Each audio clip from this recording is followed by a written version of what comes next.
Hello everyone, it's cooking time again. Ito, samahan nyo ako at magluluto na naman tayo ng ating dinner.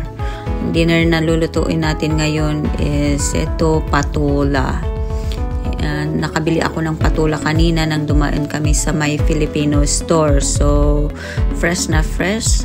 Kaya yan, bumili ako ng 2 bag para lutuin ko na lang na purong patola. Igigisa ko lang siya ng bawang, sibuyas at kamatis at saka ground pork, yung natitirang ground pork nung nagluto ako ng lumpia. So, ayan, nagbabalat na ako ng patola at habang nagbabalat ako ng patola ay nakikipag-video call ako sa aking pamangkin na si Janang.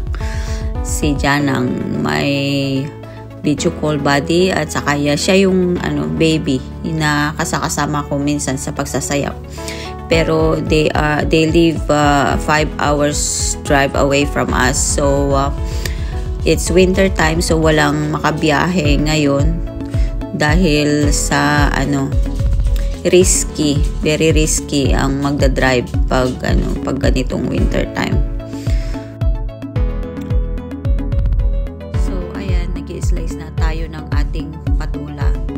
But before that, of course, pagkatapos nating balatan ay hinugasan ko muna siya.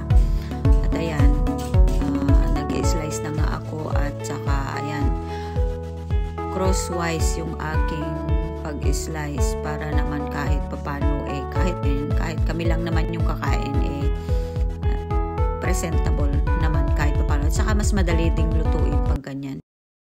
Yan yung bawang, balatan yung bawang, hugasan, and then tadtarin siya.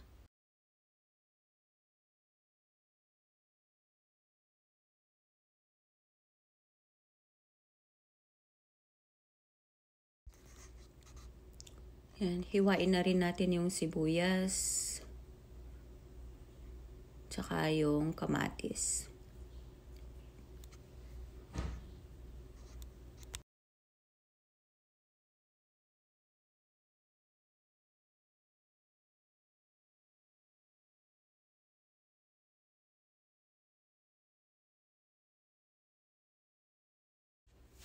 Yan, at prepared na yung ating ingredients. So, ayan, salang na natin ang ating pan.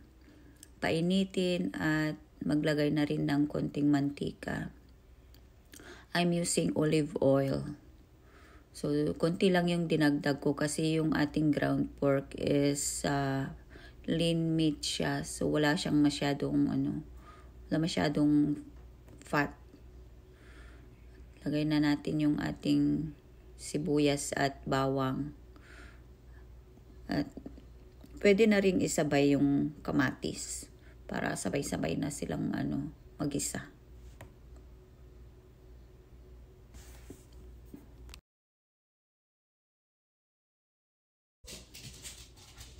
Yan, lagay na rin natin yung patis. Tansyahin na lang kung depende sa inyong panlasa. Ayan, ganyan lang kadami ang sa akin. Patis lang ang aking gamit sa pagluluto. Kahit sa pagluluto ng dinengdeng, patis lang din ang aking ginagamit. Hindi bagoong. Ayan. Dagdag natin yung ating patola. Ayan, at napuno na nga ang ating pan. Haluin lang siya and then takpan. So habang in 5 minutes or so, yung pag nag-steam na, kumulo na at nag-steam na, ayan, haluin na natin. Medyo hindi pa luto, so kunting luto pa, at yan. Ayan, at luto na ang ating patola. Kainan na naman. It's dinner time. Thank you, Lord, for your provisions. And thank you guys for watching. Kainan na, manganin. Thank you for watching.